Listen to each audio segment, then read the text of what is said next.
here is as deadly as a venomous snake ready to strike. A place where the most dangerous predator camouflages with the most innocent creature, delivering a lethal blow when least expected. The snake was baited by the innocent toad and now is gone. Vampires, werewolves, ghosts, cyborgs, puppets. Every horror creature one can think of runs through this world like blood and veins, writing in the book. Our protagonist says, I need to stay calm all the time since the slightest trace of fear is enough for you to be swallowed by the darkness. Or at least that's what he learned in the last 2 years. During this time, he's only been doing one thing, trying to survive.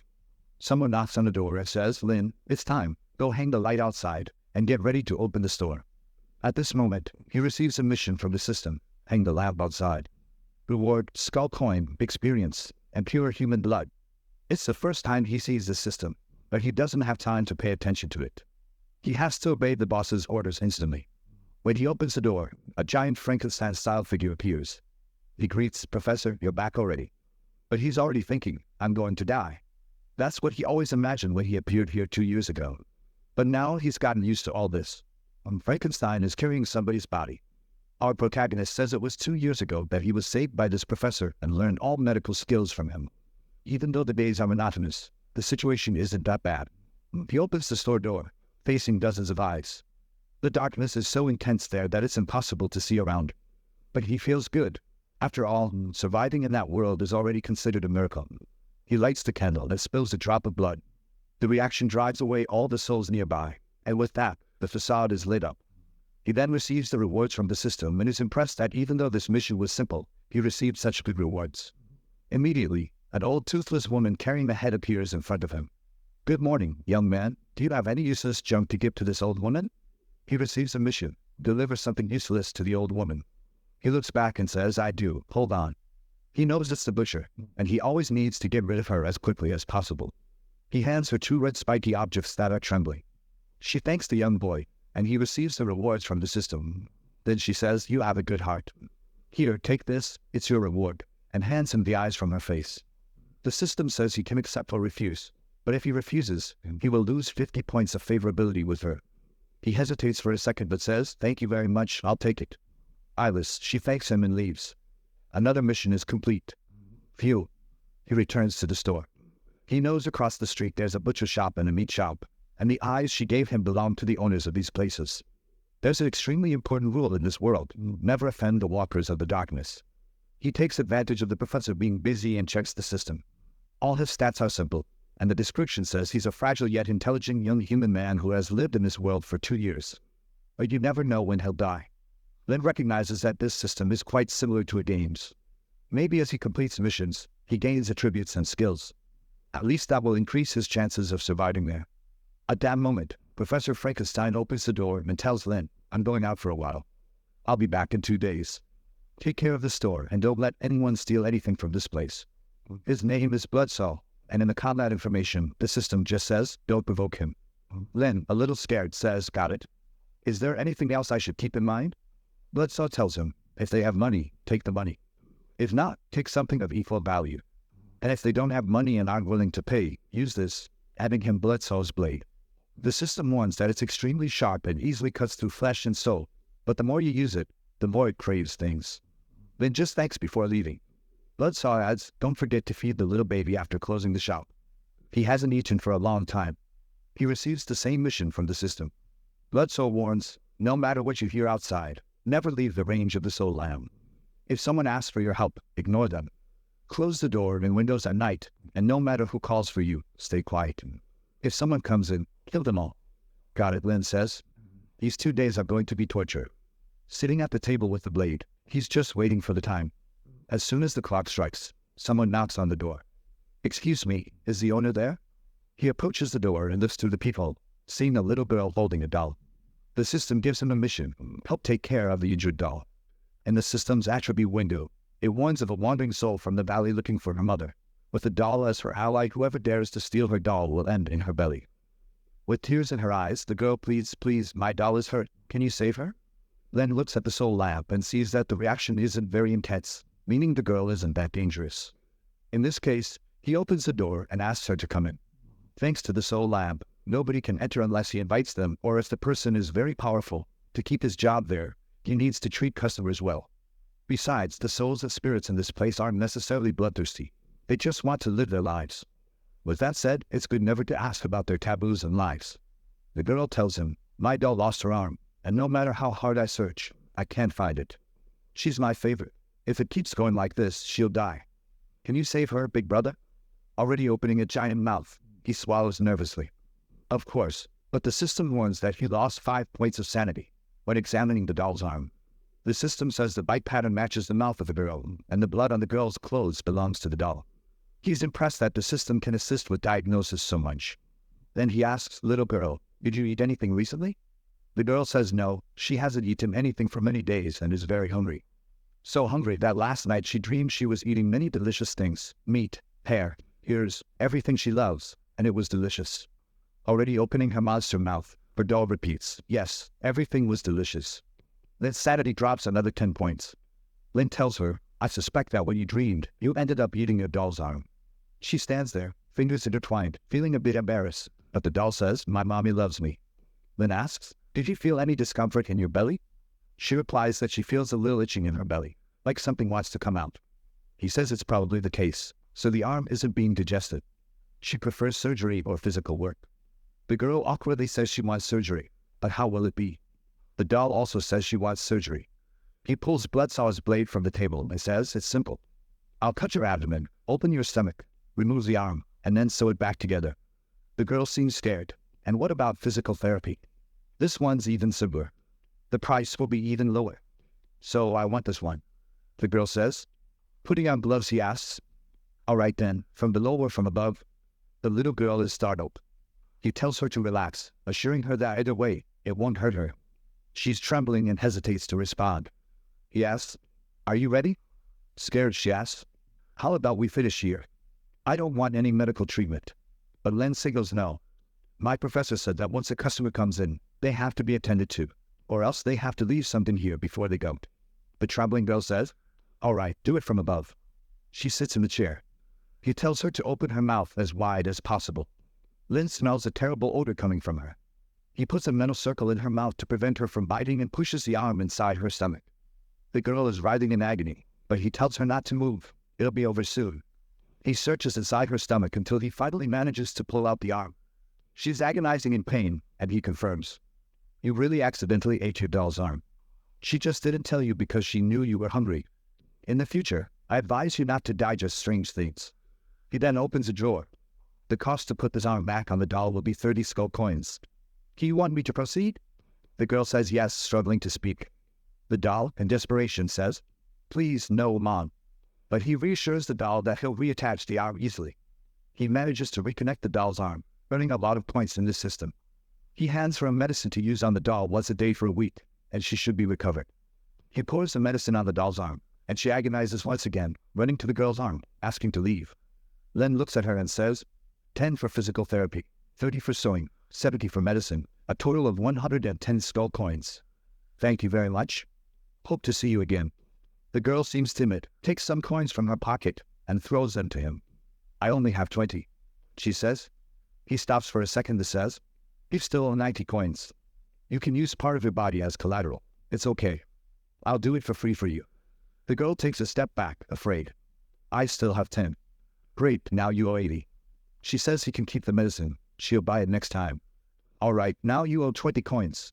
She asks if she can pay on credit and then come back to pay later. But Lynn says it's a small store. They can't offer credit. How about leaving an eye as collateral? She can even keep the medicine, and he'll give her 40 coins in change. Covering her eyes, she asks, can I pay with something else? He asks, like what? She lowers her head, looking a bit embarrassed. With my body, she says. Lynn is taken aback, wondering what she's thinking. He stands up, staring at her. She asks, can it be? But he replies, I don't accept your body. I just want your right eye. Relax. When you earn the money, you can buy it back. She cries and says, all right. The doll says, no, Mom, don't do it. But the eye has already been taken out and stored in a jar. He then receives a lot of items and money from the system. He looks back. All done. Please come again to Sanguine Blood's pharmacy. I'll be happy to serve you once more. She leaves in tears, saying she'll never come back. I want my mom. Lynn finds this reaction odd. and the system gives him a quest. The blood puppet is looking for its mother. Help her find it. 200 favorability with the girl, 100 with the doll, and a special reward.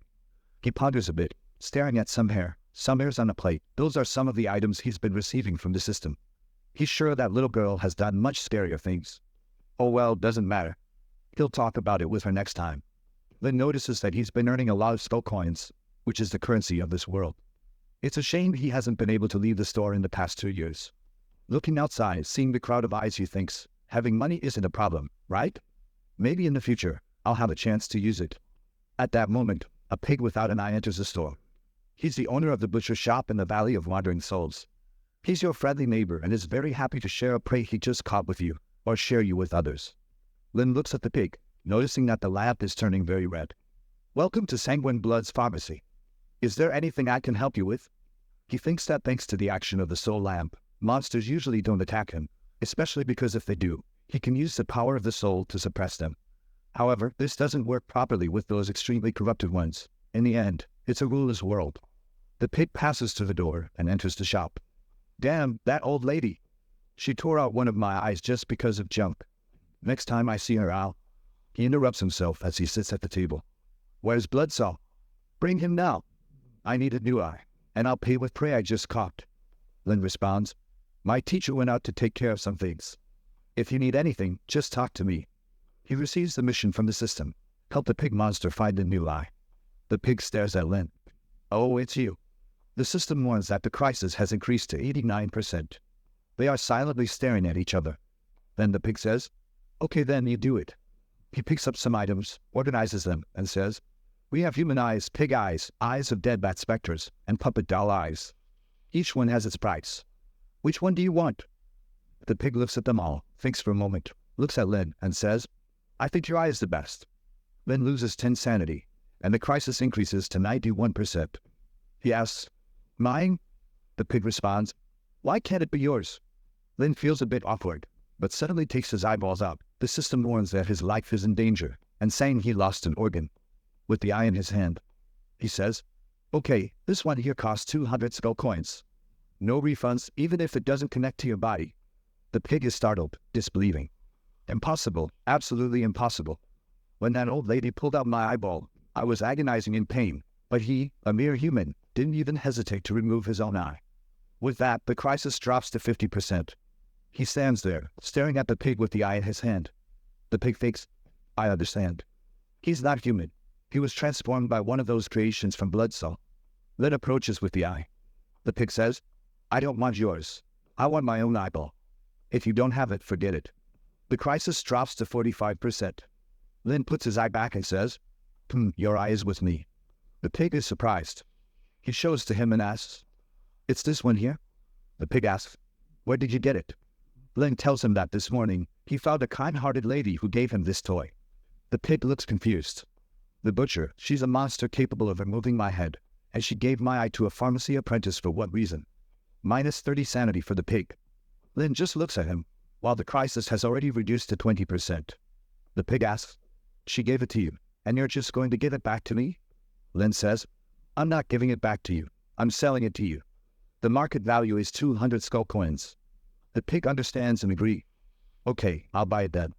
The crisis is now at 10%, and Lynn asks, do you want to do this here or on the operating table?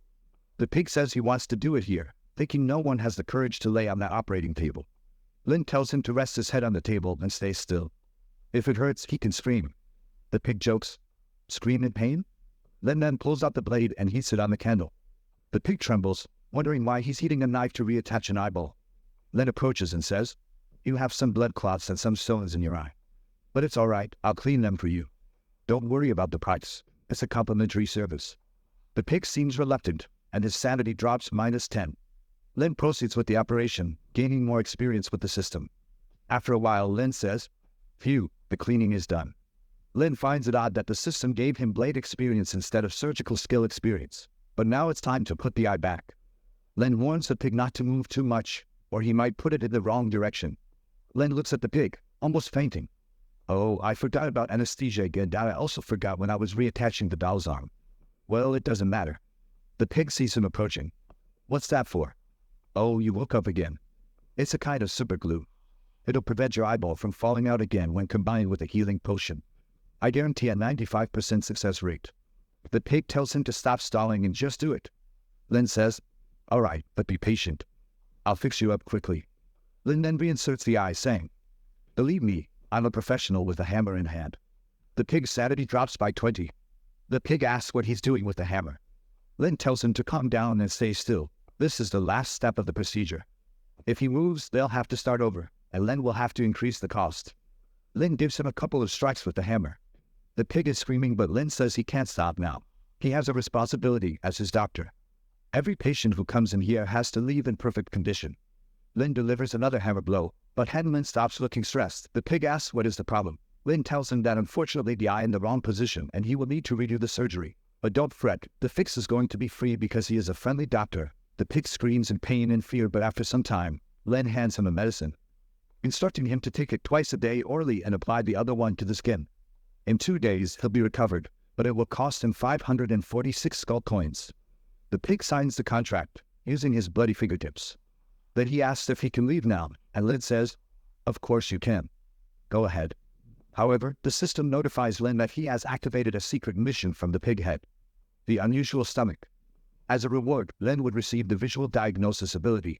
Then Lin says, wait there. The pig asks, what's the problem? Lin calmly explains, I just noticed a problem and I need to tell you. If I don't, I can't call myself a doctor anymore. The pig sits in the chair saying, okay, I believe you for now, but if it's a trick, I won't spare you. He asks to see his pulse, and then gains experience in diagnosis. The pig grows impatient, asking what the problem is. Lin takes a moment and then says, it's a serious matter. The pig trembles.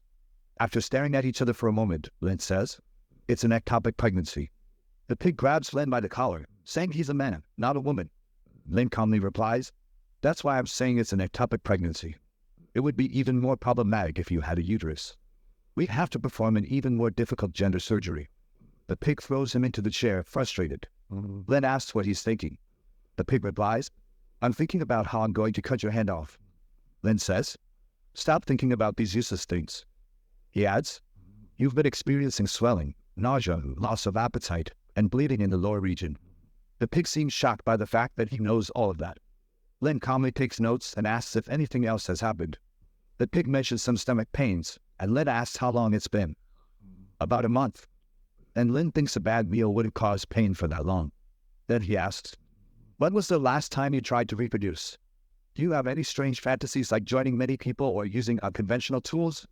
The pig shouts, I doubt you'll say that again. Lin responds, okay, I won't ask that again. Next question, the last time you were reproducing in your lower region, did you feel a tearing pain? The pig shouts, I'm tired of you. Explain to me what the hell this tearing pain in my lower part means.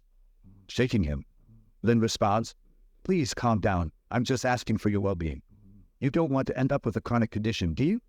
The pig sits down. Okay, I'll give you one last chance. Lin approaches and says, based on everything you've told me, it seems like you're not experiencing a normal pregnancy. It appears that you consumed something with abnormal powers, causing a mutation in your body indirectly leading to an ectopic pregnancy. The pig repeats, ectopic pregnancy? Lin says, lately, haven't you felt satiated even after eating a lot? You have sunken eyes, pale skin, cold pulse. All of these are possible symptoms when an evil spirit parasitizes you. Put your hand here. It is an exorcism potion. It will check if you're parasitized by an evil spirit. The pig approaches and sniffs, then plunges his hand in, and spirits begin to emerge. Seeing this, the pig jerks his hand back, feeling something moving in his belly. Lin grabs a pan and hits his belly. The pig asks what that thing was, and Lin says that the preliminary diagnosis confirms it's an ectopic pregnancy caused by an evil spirit parasite, but it's not fully formed yet. Luck is on your side for coming to me at this stage. The pig hugs his leg, saying, man, I'm sorry. I acted wrong before.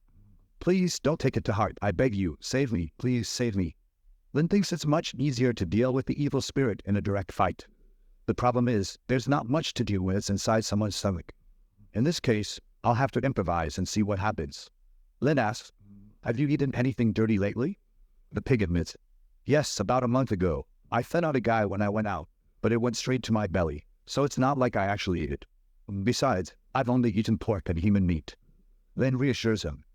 All right, let's take a look inside you. Come with me. The pig follows Lynn to the operating room. What's this about? The pig wonders, imagining the operating room. The pig is already stretched out on the bed, and Lynn's eye lights up. Scared, the pig asks, "Are you sure you're going to perform this surgery? Wouldn't it be better to do a new diagnosis?" But Lynn says that hesitation would be the biggest problem. He'll check if there's a spirit in there when he opens the abdomen. It would be easier if he could just cut out the spirit. But unfortunately, that's not possible. The pig starts screaming. "I've always been the butcher, but now I'm the one being cut. What the hell is this?" Lynn was just sharpening the blade until now. The pig asks him, "How long are you going to do this?" Then Lynn pulls out the blade. "All right, you're ready." Hesitant, the pig says yes. But Lynn remembers something. "Wait a minute." Then he runs to the table, grabs a pen, and marks a cross on his belly. "There, now I'm ready again." He presses a button. Chains appear to restrain the hands and feet, and the pig starts screaming in despair. Lynn reassures him. "These restraints are just to prevent you from suffering too much during the surgery." The pig asks, "Have you performed any surgeries before?" He says he's seen his professor cutting meat, so it's not much different. He can trust in his surgical skills. At this point, the pig is already pleading. "Don't do this, let me out, let me out." But Lynn says that now is too late. No way he would leave a patient of his to suffer. He's going to do this. After a lot of cuts and blade experience, Lynn says, "Congratulations, it was a smooth birth, a bloody, immature baby." The pig looks at his belly and Lynn starts sewing. "Maybe now isn't the best time to say this, but I still have to tell you the total cost of the surgery.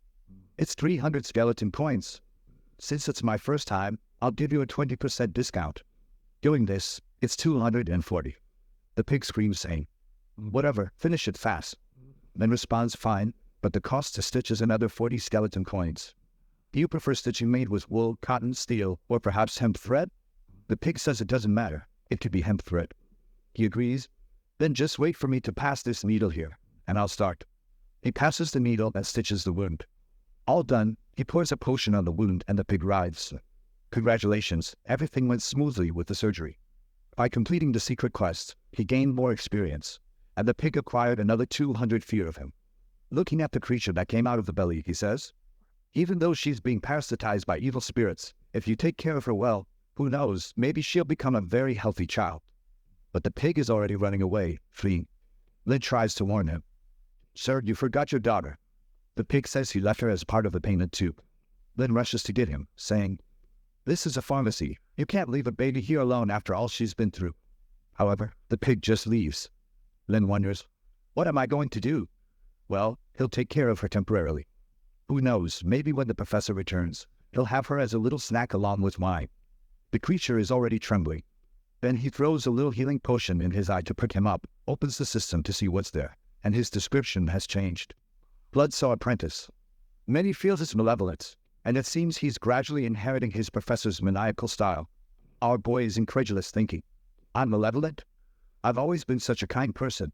After that, he uses his points. "I have 4 upgrade points. Let's put them into Constitution, because my priority is to stay alive." Then he feels his body getting stronger. But suddenly the monster that was born was already being eaten by another one, and Lynn saves it. Thinking to himself, "Almost forgot about this. What am I going to do with you now?" He takes a look and sees in the system, deformed infant spirit, female gender, level 2. Then the system gives a secret mission. The evil spirit inside it is corrupting its appearance, and the longer it takes, the more terrible it will become. He has 4 options. He can turn her into lamp oil, feed her to the creatures in the garden, preserve her as a specimen, or wait for the pig to come pick her up. Our guy thinks the first 3 are too cruel. The only thing written in the reward is, "Waiting for analysis," which is a bit confusing, but it must be a very generous reward. He sits in his chair and receives 10 points of morality for being a good person. That's when he remembers, "Oops, I forgot to feed the creatures in the back." He puts her in the jar and says, "You stay here, I'll take care of something," and goes to the back of the store. Phew, thank goodness the system mentioned this, otherwise I wouldn't have remembered. He takes off the lid, already swaying a bit, pours something inside, and loses 10 affection for whatever is there. But at least he fed it. Our guy is wondering what is the little creature inside there. My professor never mentioned it, and I've been here for 2 years. It's better not to ask than to ask and become food for this thing. When he returns to the shop, the creature is gigantic. His sanity is already decreasing just by looking at it. Minus 30 sanity. But Lynn is more worried that she became so ugly that the pig won't even recognize her as his daughter. Now what am I going to do? He's already tied her to the bed. You know what? I'll do him a big favor and give her a makeover. Otherwise, she'll scare everyone on the street. He grabs a tentacle to take a closer look, and it stops moving, putting 10 more fear in the child. Poor thing. He tells her to relax. He's just going to work on her appearance. Another 10 fear added, but he's all happy there, mistreating the creature until someone knocks on the door. When he opens it, there's a burned mummy standing there. Welcome to our store. The system shows a 99% burned evil spirit carrying a great malice against anything that's beautiful. The creature cries out, I want to change my face. The system activates the burn ghost face change quest, rewarding 50 skeleton coins. Our guy says, all right, take a seat. Wait a little while. I have another surgery to finish. Coincidentally, it's also a plastic surgery. Do you want to sit here and watch? Let me show you my excellent medical skills. No need to be nervous. Although I have no experience with plastic surgery, when I used to sculpt clay, they turned out quite beautiful. Changing a face is quite similar. It's like working with bread dough. The important thing is the elasticity and resilience. Not too dry, not too wet. I need to apply the right amount of force to fix the faces. The mummy gains 10 fear. Lynn starts. He slaps it, rolls it, tosses it up, and pulls it to the side. The mummy is shocked, losing 20 sanity points. He grabs the head, places it on the table, and stares at it. There's something wrong here. This store doesn't seem normal. The mummy asks what he's doing. Well, this child here is very ugly, and as a doctor, I just want to give her a prettier face. The mummy comments on his unique technique, thinking he won't fix it this way. Then he accidentally squeezes too hard, realizing he's crushing her head with each movement. Oops, sorry, I squeezed too hard. He sees the creepy smile of the human, losing 20 sanity. The mummy thinks, I knew Bloodsaw left someone to take care of his shop. I just didn't imagine it was someone crazier than him. Does this mean I'll become this horrible thing, like those creatures in the back? He hears a sound and wonders if Bloodsaw is coming, losing 40 sanity. But our guy appears, apologizing for being late and sharpening the blade. What's wrong? He asks, but scared the mummy ran. The system says the quest failed, but he gained 400 fear from the creature. Congrats for getting his first client with extreme fear, earning 100 coins for it. Our guy wonders why the creature is so afraid of him. He was polite and smiled the whole time. Strange guy, but whatever. Let's take care of this child first. After some time, he finally succeeds. Lyd is happy with the results, saying he had great manual skills before traveling this world. I just didn't expect to use those skills here. But then he notices there's still a third eye in the middle of her forehead. Whoa, a third eye. Venom came out of it. He warns her not to show the eye in the middle of her forehead, or he'll have to use the blade again. Although the poor thing is crying, her fear has decreased, but the crisis with the creature has dropped by 321 points. He even gained a lot of experience for fixing her, and he receives some hair that seems to be good for defense. The description says it causes suffocation when close to a neck. The little girl cuddles a stuffed animal, and our guy wonders if he did something wrong. As he looks outside, he realizes it's time to close. He checks the time using the soul lamp. The weaker the light, the later it is. When it goes out, it's nighttime. As he goes to remove the lamp, a hooded figure appears, claiming to be a demon hunter. The system warns him. You'll die, a powerful hunter who walks alone in the world of darkness. Don't try to understand. He's very dangerous. Our guy stares, wondering if he's human. It's the first time he's seen one in 2 years. The strange thing is, judging by the lamp's reaction, the guy seems ridiculously powerful. The hooded figure says, I need treatment, some combat and recovery potions. The system activates the mission. 500 coins just to treat his injuries. The problem is, the mission fails if our guy gets killed by the guy. Come in, sir, our guy says, thinking, what bad timing. The guy sits down, saying he didn't expect to find someone of his race in this dark world. Then the system activates the connection with the same race. If he loses this link, he'll be killed. Nice to meet you. What's the problem you need to treat? Our guy says, at least he's a human. They're usually easier to understand. The guy stands up, showing his arm with a purple thing out. It's not good. It's beating on its own. The hunter says. The system finishes the preliminary diagnosis. His arm is being corroded by black butterfly venom. Lynn tells him that and he responds, oh man, so you recognized it. I underestimated you. The guy says, some red dress ghost set me up and used this nasty thing on my arm. Lucky for her, I wasn't in good health. Once this is better, I'll look for her. I'll help you. Our guy says, thinking, how am I going to treat this guy? He won't leave otherwise. He asks the system about black butterfly venom, which is a condensation of all the resentment in the dark world and extremely corrosive to life. Treatment is recommended with osteoplin. I'll have to perform surgery on your arm. Sweating, the hunter asks, "What are your medical skills?" "Relax, I have enough. It's my second operation," Len replies. Scared, the hunter mumbles, "Is there another clinic nearby?" "Impossible. If one opened, my professor would destroy it. It's forbidden to have a second clinic here." The guy is uncertain if he believes on Len, but the thing on his arm keeps pulsating. "I'll have to trust you. Just do it already," he says. Our guy gets his blades ready. "Okay, I'll start. This place doesn't look like a clinic to me, but more like a slaughterhouse. And this skinny guy is freaking me out." He mutters, "Do you need anesthesia?" Len asks. "Anesthesia will only slow down my reflexes. A real man never uses it." The hunter replies, "Good, because I've never used it either." Then dig his arm with the blade. Scared, the hunter stops Len. "Calm down, this is how it starts." Len responds, "It was just a test. Why, did it hurt?" The hunter says that he can continue but thinks, "Damn it, obviously it hurts. This kid must have something wrong with him, but he wouldn't be stupid enough to do something against the demon hunter." Our guy grabs another tool. "What the hell are you doing?" the hunter asks. "Relax, I'm just looking for the right size tool. These two, I'm just keeping on you for now." "You can't keep them somewhere else?" "Not on my shoulder," the hunter questions. Our guy pulls out the two tools. "I was just testing to see if they're sharp enough. You have to know, it hurts a lot if they're not sharp." He explains, "But relax, the part that hurts is when the knife goes in. It will be fine when I pull the whole thing out, so don't worry. I'm just making sure I'm using the right tool." The demon hunter thinks, "This guy wants to sound all professional, but I feel like he's trying to hurt me." Then mutters, turning away, "Get on with it. If you keep stalling, I'll kill you." He threatens. "Okay, don't worry," our guy says, bringing a flaming furnace and heating all the tools. "What are you doing?" the demon hunter asks, losing a bit of sanity. "I'm just disinfecting the blades. Black butterfly venom is too cruel. To prevent it from entering any other tissue in your body, it needs to be melted. That's why the blades are at a high temperature."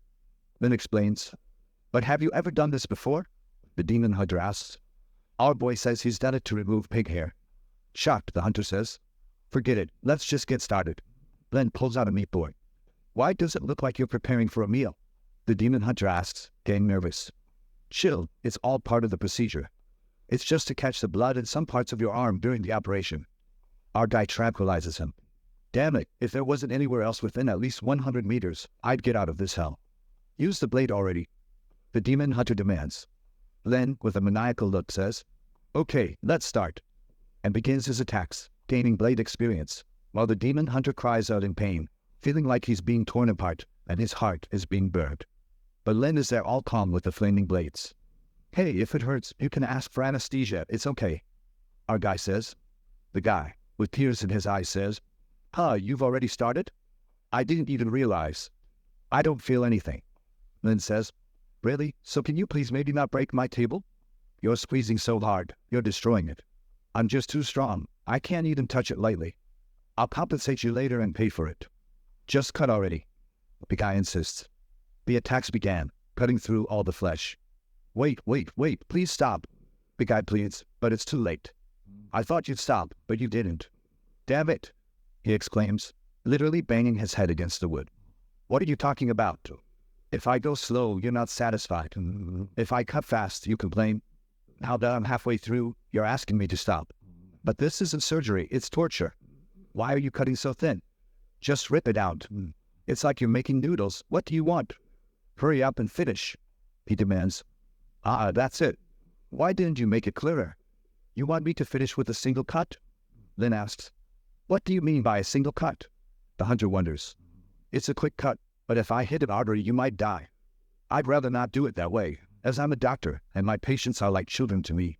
I can't allow them to die with a simple treatment." Len explains. "Of course, you could always opt for anesthesia," he adds. "Just cut already, then I'll never come back to this place," the guy says. "But tell him, don't worry. When I'm done, I guarantee he'll come back later." The poor guy is lying there, drooling. Our guy made a mountain of stuff from his arm. He looks at his back. "Did the devil do this?" he mutters, picking up the stones. Our guy pours some 75% alcohol on the wound. "Phew, the wound's clean," he says. "Hey, please just let me go now, please." The guy pleads. Hold on a second. There's a very important part that hasn't been done yet. I don't want to know. The guy protests, but our guy shows him the bone with a little heart drawn on it. The guy is shocked. What did you do to me? He asks angrily. Did you like it that much? Our guy replies innocently. The hunter starts cursing at him and tries to attack, but our guy dodges. Hey, I'm still trying to save you, you know. Acting shamelessly like this, I will not allow you to kill me first. I won't let a patient leave in the middle of treatment. Our guy says firmly. The demon hunter can't believe it. He pulls out his blade. Stop playing with me. Finish this already, he demands. A shot is fired into the air, and the next scene shows the poor guy already tied up. Why did you tie me up? He asks. It's just that I think you won't be able to handle the pain, and then you want to hurt me again. I don't mind dying, but if you hit me, how am I supposed to finish my surgery? Our guy explains. If I were afraid of pain, you'd be dead by now. This is unnecessary, not to mention that you think a few pieces of metal can hold me. You're very naive, the guy retorts. But then Lin was sanding his bones. God, what are you doing? The guy cries. Please help me. Our guy reassures him. I'm just scraping the bones, relax. I told you it would be painful. What are you scraping my bone for? The guy asks. Didn't I tell you to bear it like a real man? If you're a real man, you shouldn't be afraid of pain. Just bear with it. It'll be over soon. Lin responds. The guy pleads. Please give me anesthesia. I can't take it anymore. Anesthesia won't work now. How am I supposed to apply it to your bone? Just bear with it and it'll be over soon. With 2 more points in blade skill, suddenly the guy breaks free and tells him, I will never trust you again. Our guy grabs the Chicago toy from his hand, pulls it back, and puts it on the guy's face. If you try to move again and don't cooperate with the procedure, I'll end you. He warns. The guy apologizes. Sorry, man, I won't do anything anymore. Good, because if you do, I won't stop either. You're ruining my reputation. Enough of this. Don't waste any more of my time. I'll finish this once and for all. Our guy says, pulling out the saw. Hey, what's going on? What do you have against me? The hunter asks, losing 20 sanity. Hold on, it's time to use the big one here to solve everything. Our guy declares. Come on, please stop it. The guy pleads as the saw approaches. Suddenly a little girl enters the shop. Is this the place? Is anyone here? I came to buy some healing potions, she says nervously. Suddenly, she's grabbed by the leg. Help! Help! She screams. When she sees our guy with the saw behind the guy, she screams in despair. Then looks at her and says, Hi, did you come to get some potions? I just have to finish with this patient of mine and I'll get them for you. The poor girl gets desperate, gaining 70 fear of him. The system says, the scare you gave her developed a psychological disorder. The girl went from excited to shy. New title, Terror of Patients. Lynn is surprised. Wait, how did I become so scary just by seeing her? I offered the potions and gave a smile. Man, this system keeps giving weird rewards. Giving a glare to the hunter who was trying to leave. Oh, you're trying to run away? The operation isn't over yet. We're back. The guy punches in pain. Our boy gives a little pat on his shoulder. It's over. All the toxins that invaded your bones are completely gone. Now just wait for your bones and muscles to regenerate a bit, and your arm will be as good as new. But the poor guy finished. My client, wake up, sir, wake up. The system speaks. With special methods, you incapacitated a legendary demon hunter. Reward, the one who inflicts pain. Effect increases by 5%. The pain you cause using various tools. Sometime later, the hunter wakes up. Where am I? He quickly gets up and tries to shoot twice. Get away from me. He's losing sanity again. Lynn is against the wall.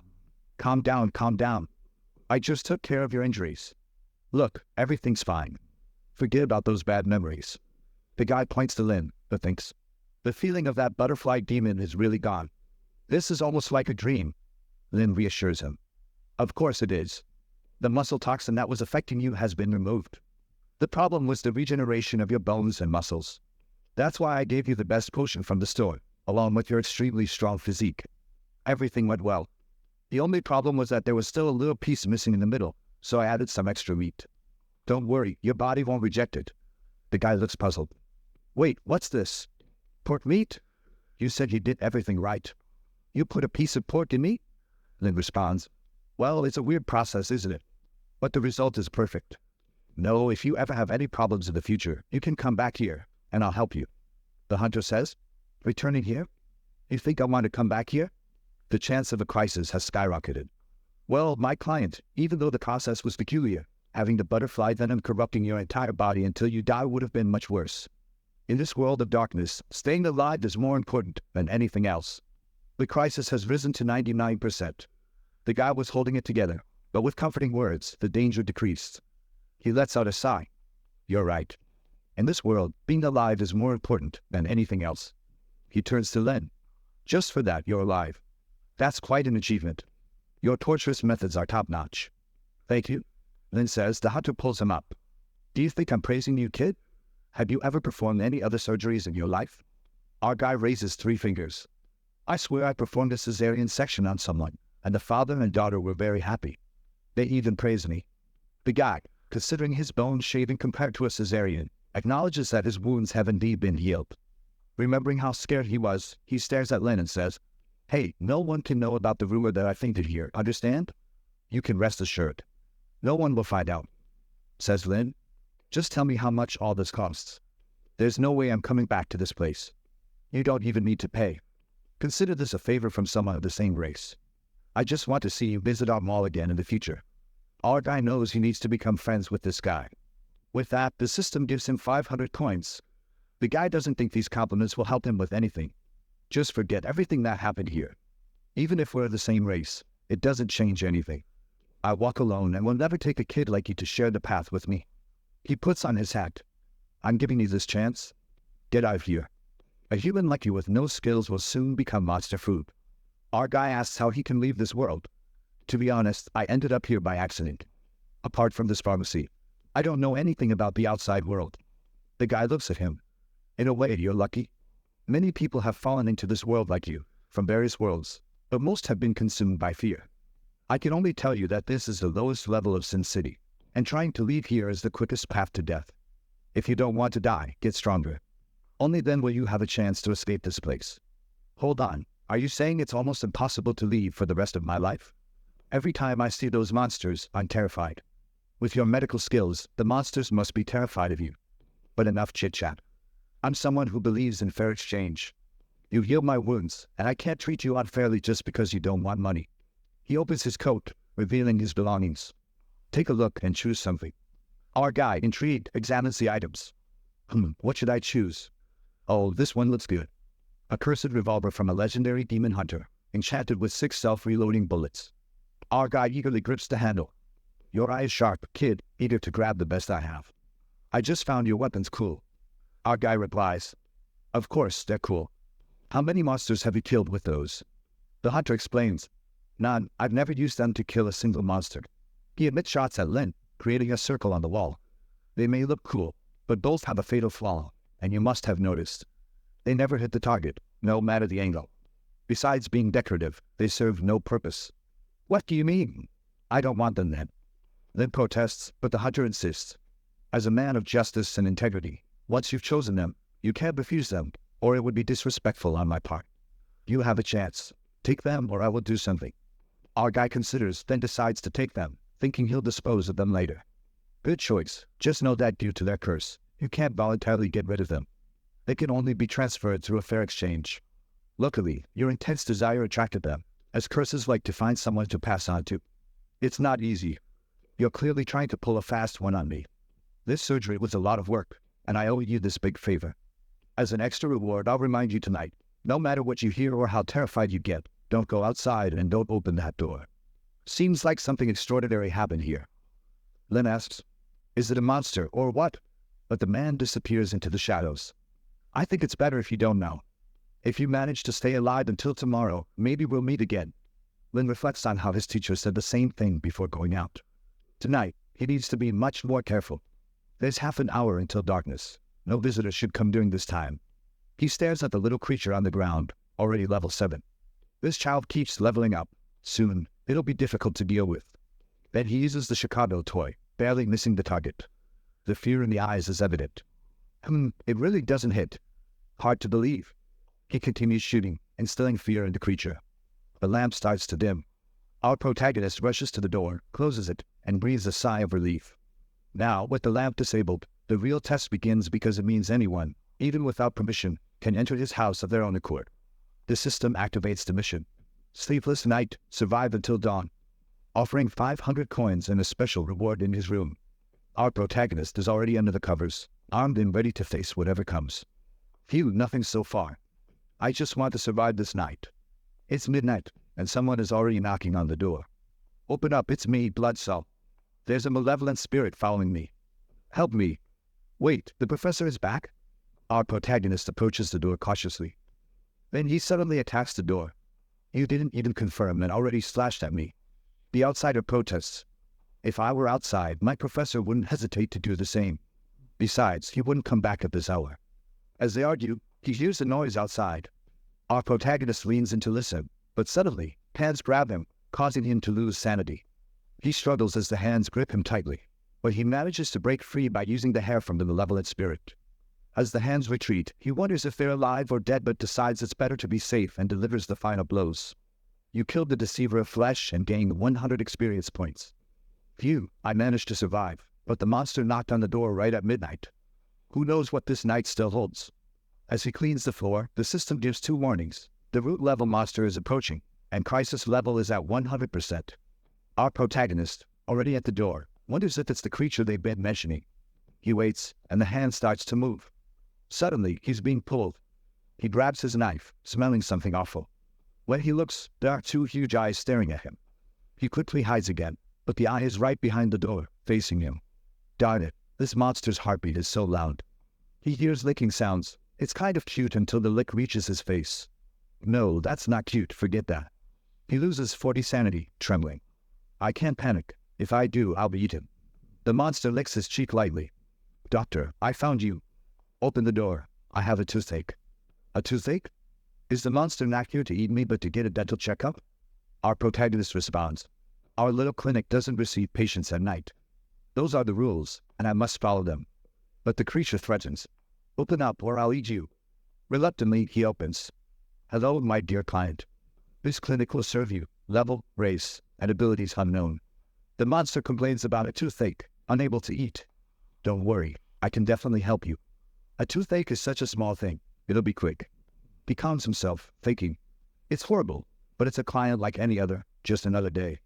As he approaches the monster's mouth, he activates the system's mission to treat the toothache, offering 1,000 coins, 50 favor with the unknown creature, and no penalties. He thinks, of course, there won't be any penalties. There won't be anything left of me. Now, he has to rely on his medical skills. The only problem is it's dark. The creature's tongue moves to take his own eyes, then uses the eyeball to light the place. Thank you. Now everything's clear. The inside is full of decomposed creatures. The menu is quite unique. Inside there he finds a legendary lance, damaged but still there. It's a spear from an unknown world that fell into the realm of darkness, blessed with sacred power, strong against anomalous spirits and demons. I found this lance, similar to the hunter's weapon. It doesn't belong to this world. Besides, the sacred attribute is what causes so much pain. The creature tells him to pull it out. Len is shocked. Inside the creature there's tons of healer items. Demon Eyes Doctor, Cursed Healer Body, Doctor's Eyeball. Maybe they all tried to deal with this lance in the last pharmacy that it went to, but being cursed creatures, they couldn't heal it. But I'm human. Sacred power shouldn't affect me. He touches it, and his finger turns purple. Oops, the big guy's staring at me. Phew, this is my chance. I'll start pulling. The creature sends tentacles inside to help, and he manages to pull it out successfully, gaining 20 favorability. However, it still hurts a lot, Len thinks. I'm in deep trouble here, and if I don't calm down, I'll be eaten. Don't worry, I'll cure you. He reassures, ignoring the terrifying appearance. He rushes to his shop, grabs several tubes, and returns to apply medicine to the root of the tooth, explaining that it's the residual power of the lance causing the pain. The problem is that there's too much blood. He thinks, how am I going to get into this? Suddenly, he sees a tentacle. Patient, you need this tentacle because I need it to alleviate your pain. He cuts it without waiting for a response. The creature approaches, asking what he's doing, but he's already there with the syringe. Turn on the light. Why are you staring at me? He taps the eye. Let's go up. He tries to enter the tooth, but it's too narrow. I need to go deeper. Where are the other tools? He finds a drill and starts inserting it into the tooth, the creature writhing in pain. You'll have to endure a little longer. He reassures it as he drills. Finally, the pain subsides. I was about to eat you, but now the creature is in a good mood. The pain is gone. Don't think about that. The medicine has started working. Now we just need to clean your teeth and fix everything up. He asks for a bucket, and the creature brings it. He cleans the tooth and asks for steel to repair it, but he doesn't have enough material. The creature offers to fetch it, eats him, and runs. In the next scene, they are facing a door. The problem is that Len recognized that the door is made of iron, not steel. The creature opens its mouth, shoots a laser that opens everything inside. It reveals a steel marionette with extremely strong combat capabilities. Len calmly exits the mouth and sees the marionette, recalling that one of these caused a mess in the shop, and his boss fought for 10 hours to force it out.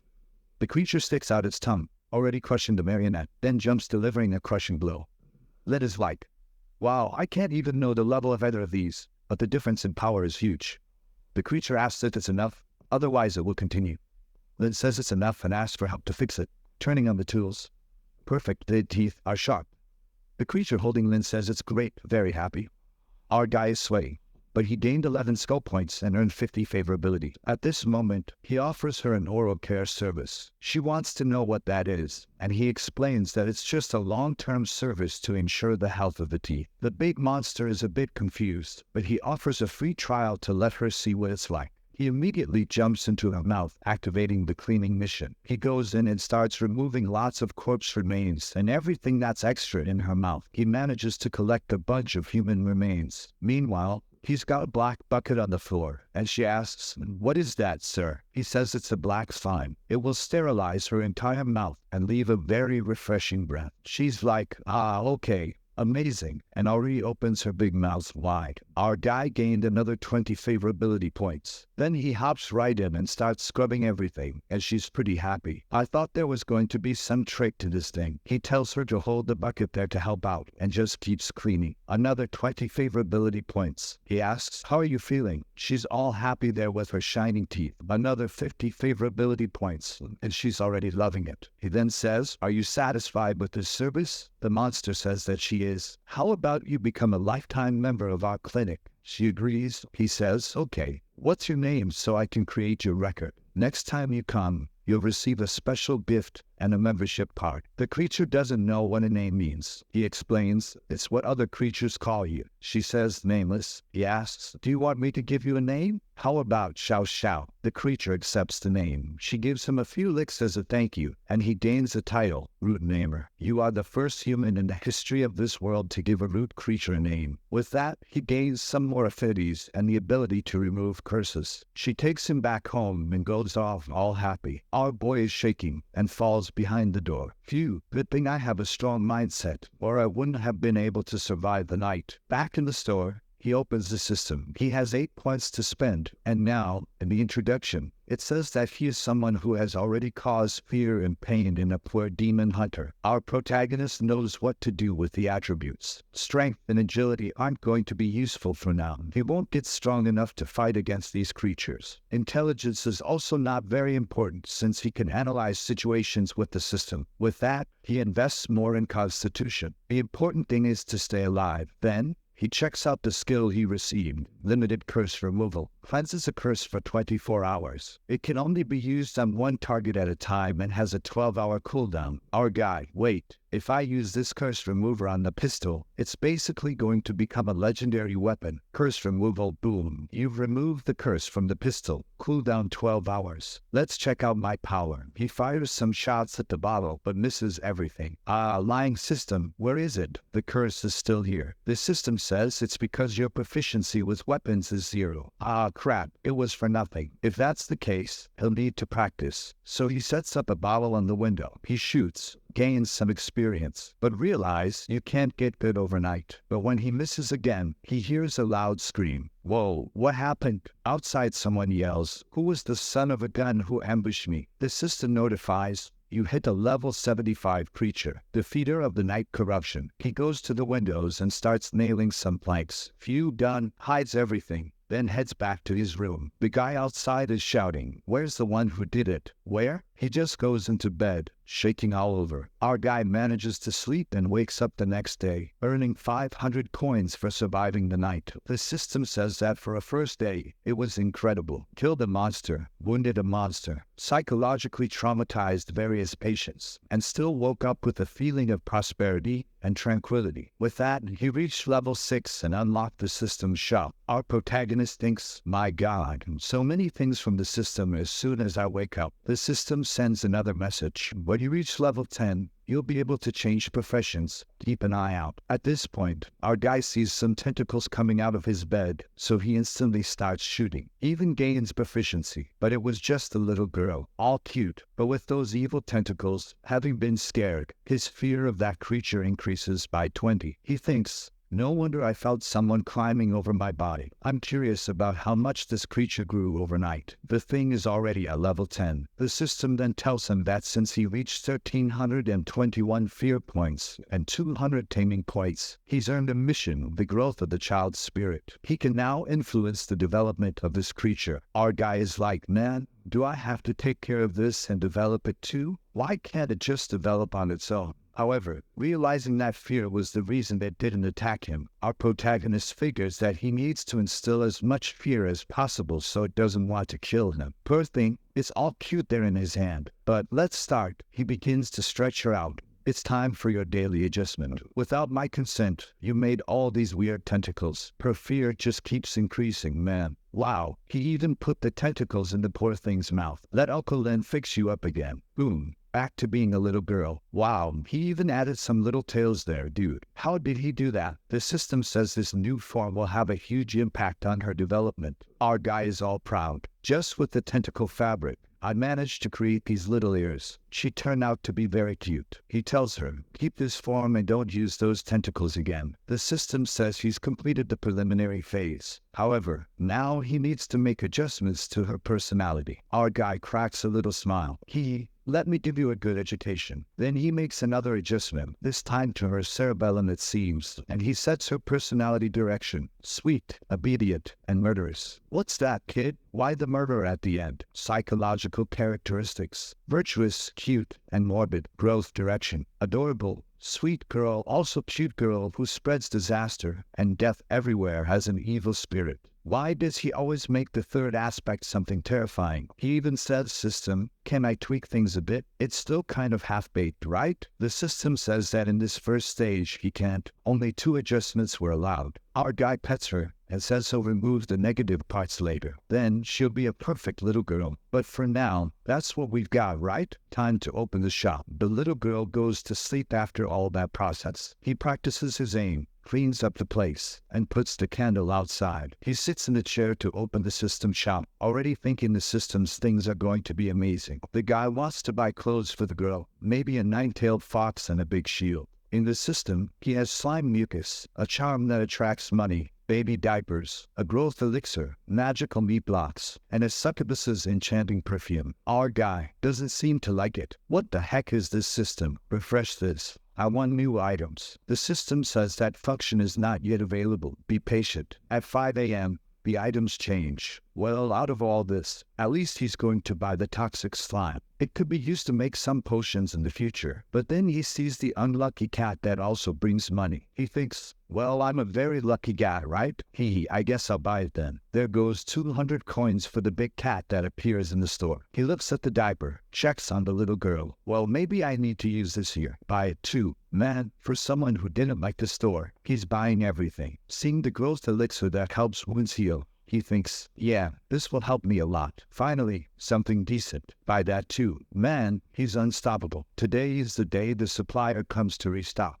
So he's going to replenish all his stock. At that moment, the butcher lady enters the store with the same question as always. Young man, do you have something useless to give to this old lady? The system assigns a mission, and he brings out a bag of things he received yesterday. The old lady even asks, boy, do you have all this to give to me? He says, yes, ma'am. I can put it in the cart for you. She thanks him. Once again, he completes the mission. However, The butcher lady senses the aura of a root-level creature inside the bag and is quite impressed. He tells her that yesterday he had to deal with a root-level creature, and this was inside her mouth. The butcher lady, boy, you dealt with a root-level monster and took something out of her mouth. Aren't you afraid of dying? I thought this human guy was ordinary. Didn't expect him to be so crazy. Lynn asked her. Afraid of what? I was just serving the customers of our store. No matter who comes in, I treat everyone equally. The old lady says he's very brave. Last night, 3 abyssal root-level creatures were here, along with the demon hunter. The old lady advises him not to get in touch with any of them, and she's impressed with our guy. She tells him that in the 3 nearby villages, all the people were killed by those monsters. The protagonist says he served a demon hunter yesterday. She says maybe that's why he didn't go attack the Valley of Souls. Lynn replies, I don't think that's the case. He was a pretty cute guy. I'd say it's impossible for him to be cruel. The old lady is puzzled. Cute? How do you find that guy cute? Our protagonist responds, he was quite friendly, to be honest. The butcher lady is impressed by him, and he gains more reputation. She looks down thinking, as expected, there are no normal existences in this dark world, especially those who seem to be normal. She says, young man, the items you gave me are very valuable. I won't be able to digest them for a while. And this thing here that I picked up is quite useful. You can have it. Wow, what's this, a heart? Our guy loses 10 sanity points. Heart of a faceless demon. Cursed object.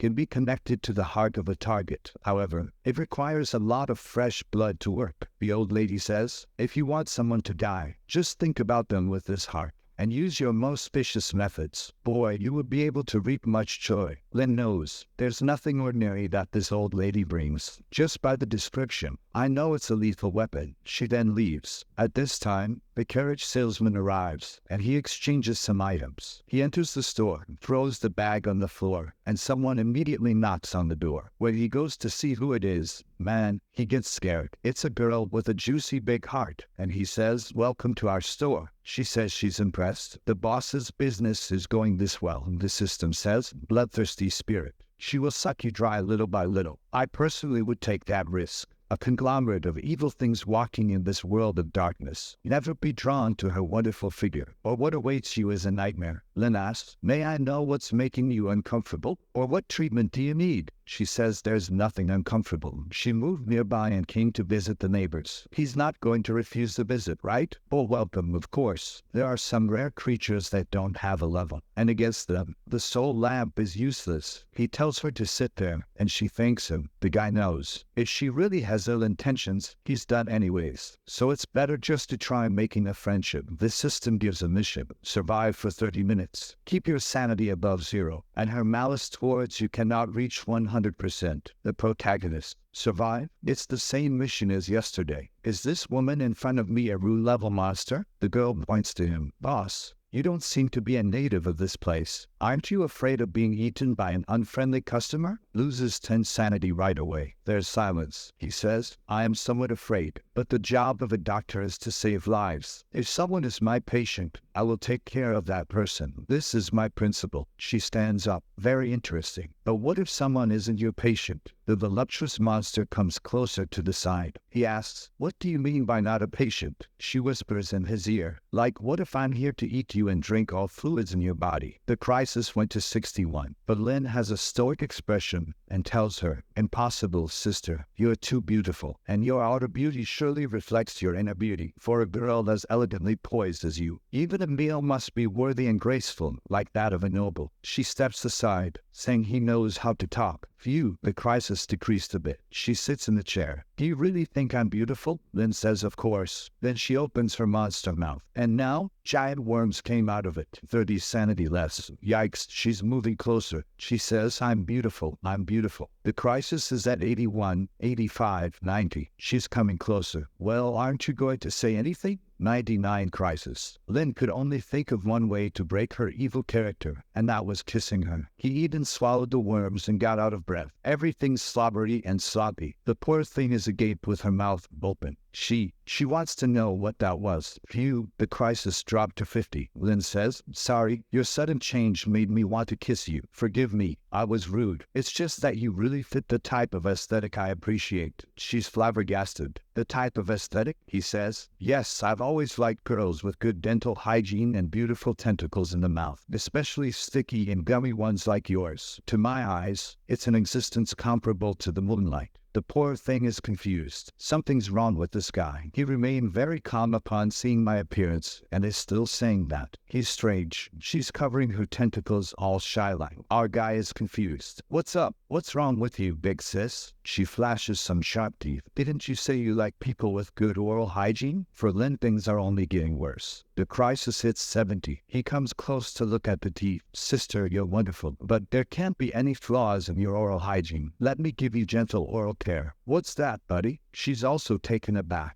Next scene, she's looking at herself in the mirror, and he asks, what do you think? Is your breath fresher? She's just looking at herself, not saying anything. He comes over, touches her shoulder. Beautiful, isn't it? She's startled. What's happening? He asks, what's up? Are you satisfied with my service? She says it's okay, but inside she's all lost. What's happening? Where is this going? This guy, what kind of human is he? Normally, he should be screaming in terror and then try to run away and afterwards pee himself. But actually, he wasn't scared at all. He even got excited and wanted to take care of my mouth. She scowls. You know what? Let's stop this small talk. I'm here for business. She asks, did you perform surgery on a pig head yesterday? The crisis jumps back to 70. Yes, I did. What's the problem? He immediately thinks, oh no, disaster. She's not here for revenge, is she? She says, you operated on him and took a child out of his belly, right? Our guy remembers that weird thing. May I ask who you are? She says she's the mother of the child, turning into a monstrous thing again. She's already grabbing our guy. He tells her, hey, calm down, beautiful girl. I just want to know why you were interested in that demon pig. And even if you were, what is your relation with this child? The pig even told me that it all started a month ago. The monstrous woman says, unfortunately, that little ghost was a part of me that fell off. He looks, lady, why are you here then? She says, of course, I'm here to take back my child. She must have turned into a monstrous creature, hasn't she? I'm dying to see. Murder, malice, resentment. My child possesses all these qualities that I have. Surely she will become an incredible calamity and bring nightmares to everyone. Oh dear, how do I explain this, right? 91 crisis. Thinking, oh crap, if she sees the current state of that child, she's going to kill me. All cute. Miss, wait a moment. Are you sure this child is yours? For you to take her, the pig head will have to come here and give his testimony in person. She says, testimony? All right, I'll tell him to give you a testimony. Then she opens her mouth. She's going to pull him out from her insides there, right? Yeah, that's exactly it. His skull just dropped to the floor. Len is in horror. The pig head is gone. He was devoured by this woman. 40 less sanity. She's already circling him. Now hand over my child, and then I will consider sparing your life. Lynn responds, I will hand over your child. I indeed will. It's just that she might have some minor differences from what you're imagining. She hears the child's voice from the side and immediately runs towards it. It's my child. I want to see what she has become. Lynn says, please stop. Don't look at her now. She keeps running. She must be a perfect distortion, the purest malice, a creature that conveys all cruelty in this world. I want to see her. But when she arrives, the child is all cute. She's all radiant. She looks at her and smiles. The bloodthirsty girl turns to Lynn. Who is she? Lynn says she's the baby I took from the pig head's belly yesterday. Isn't she cute? The devilish woman is baffled. Wait, take a look. Impossible. I don't believe it. This can't be my daughter. She pulls a tentacle out of her head and throws it on the ground, which starts wrapping around the child's leg, and the girl gets all scared. But the tentacle kinda starts becoming part of her body, and then she knows it's my daughter. How did my daughter turn out like this? The protagonist is also pretending to be dumbfounded. Wow, what happened to her? The system notifies that he had completed the child raising part 1, and her worldview was adjusted according to his intentions. However, the current creature completely contradicts the mother's expectations, shaking her mental state. At this moment, she has a taming level of 351 and a malice level of 591. Our guy finds it interesting. What are these new levels? He makes a face, signals for attention. She stands up in shock, turns left, she follows. Hee, good girl. It seems the taming level helps a lot. The only problem is that for the patient, this might not be very good. I need to find a way to satisfy her. The protagonist picks the little girl up. Hee, miss. She really is a very healthy daughter. She looks just like you. If you're sure she's your child, you can adopt her at any time. Go on, little girl. Call your mommy. She goes, Mommy. The demon is in shock there, but the little girl goes and gives her a kiss on the cheek. Her sanity drops. Disaster. Impossible. How is this my daughter? I am the aggregation of all evil entities, a spirit of pure malice and hatred.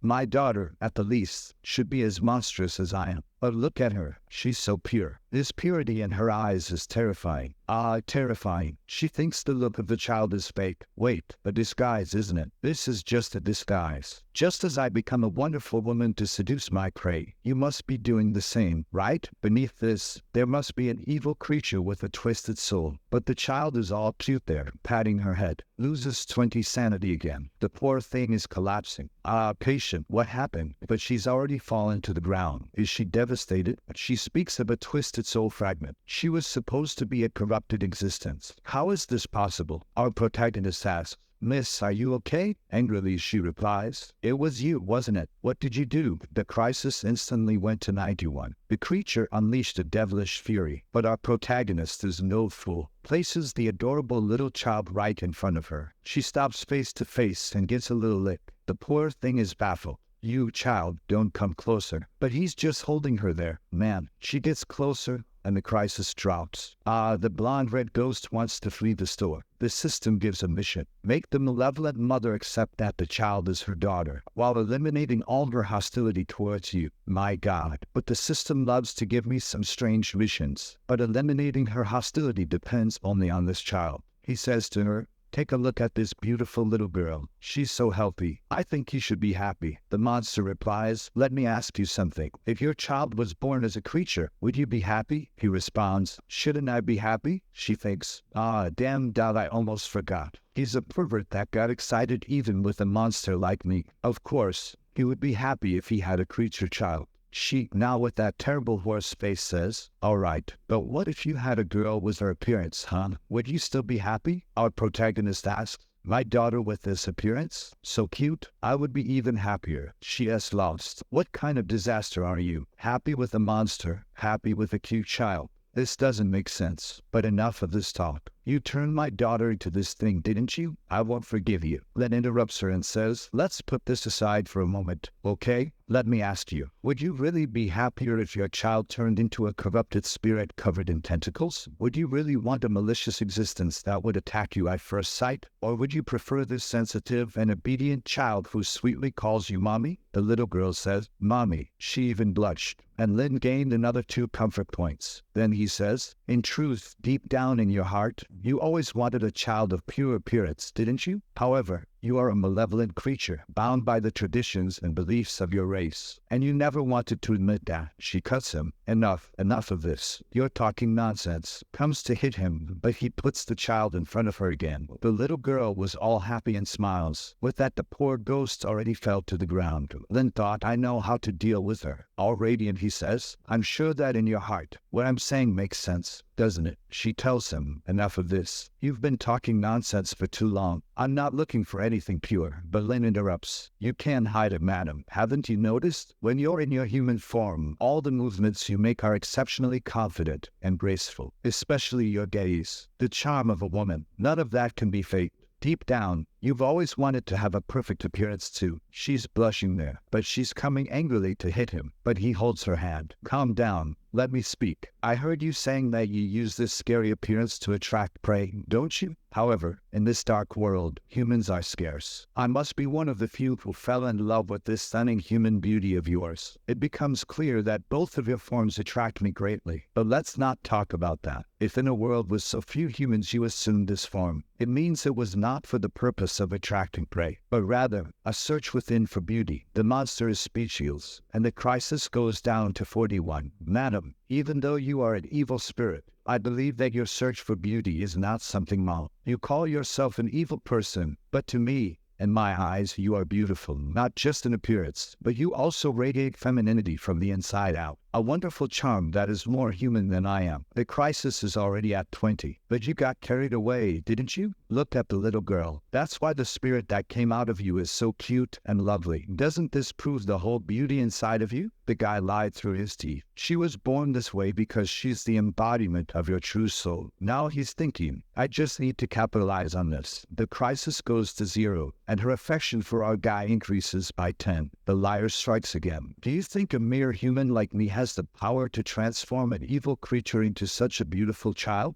Of course not. I've already gained a bunch of experience from sweet talking. She is all blushing. Boom, he sends the child. Take advantage, madam. This child is the most precious gift sent to you from the heavens. A beautiful little girl like this, who in this world wouldn't like her. The devilish one comes closer, but somewhat lost. Lynn asks, so, what do you think, huh? She replies, maybe it makes some sense. With that, mission completed. You survived for half an hour and earned a bunch of experience, coins, items, and 1% attraction from any woman. Even threw in the K-pop face there. Picks up the child saying, forget that obsession in your heart and embrace your little girl. She's already all cute and now just looks like an alternative girl with tattoos all over her body. Lynn says, stop waiting and come on already. He gives her the child that goes for a little lick. She's like, this is the feeling. I never imagined what it was like to be a mother. This is affection and joy. I don't want to have these sensations, so why do I like them? Our guy says, how about that, huh? Like the genuine feeling of happiness and sweetness? She says she's not used to it, but he says it's all right. For a first mother, these uncertainties are normal. It's like the first intimate time. It's always with a feeling of strangeness. She's already shaking her head there. What are you talking about?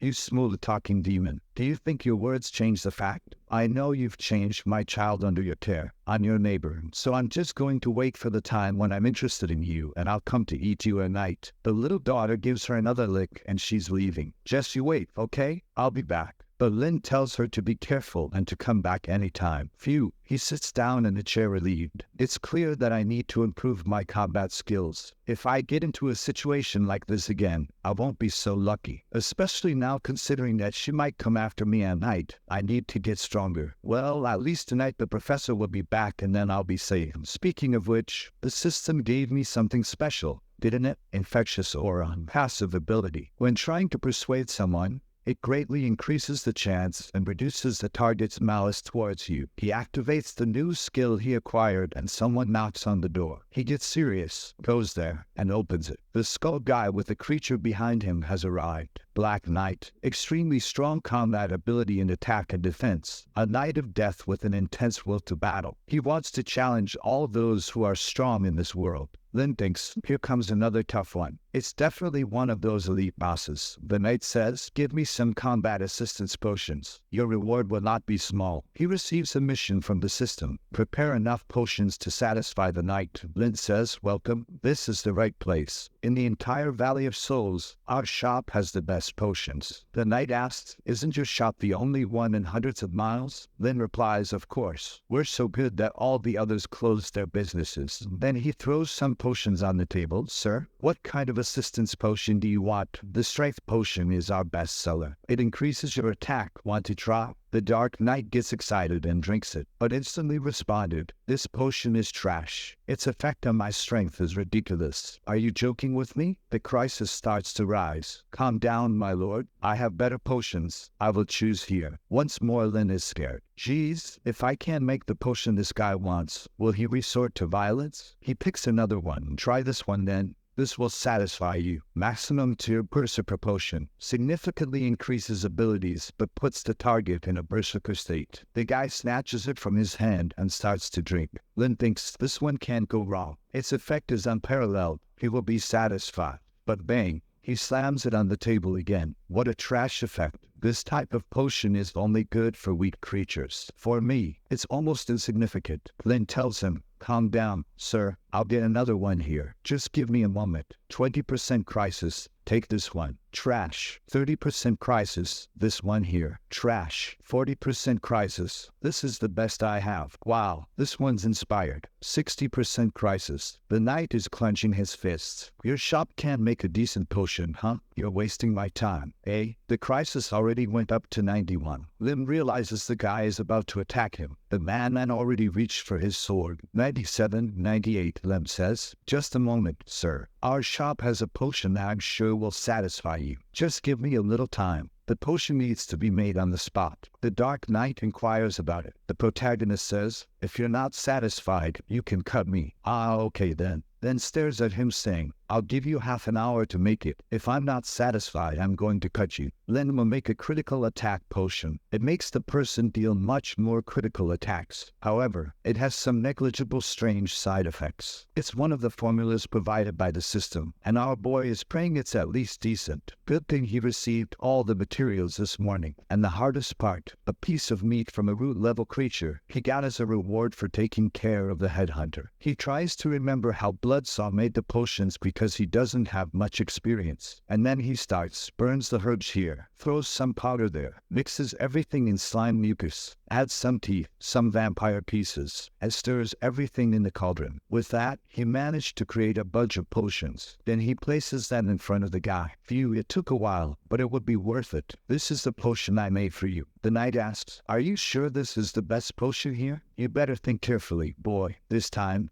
I'm going to cut you. Lynn assures that this is the best there is. However, now everything depends on its effectiveness, of which he has no idea. The knight opens the potion, smells a stinky scent. Strange, the smell is horrible, but why do I feel like my power is increasing? Then he takes a big gulp while holding his nose. Lynn is just watching. The armored guy throws the bottle on the ground. This is it. This is the power I wanted, and I can clearly feel my body strengthening. It's like a wild woman dancing inside of me. I don't know that feeling, but it must be crazy. Our protagonist thinks, well, it seems the potion's effect is strong. The armored guy lets out a shout. All the armor shattered, throwing punches around, going crazy. I want more. Such a potent potion. I walked through hell for years, and I've never found something as good as this. He immediately asks our guy, what potion is this? What's its effect? Our guy says, this is our special critical chance potion. You deserve to have it. The knight asks, critical attack potion? I didn't expect an abandoned place like this to have such a good potion. With this, I will be able to take down that demon hunter. Our protagonist says, sir, this potion really has an explosive effect.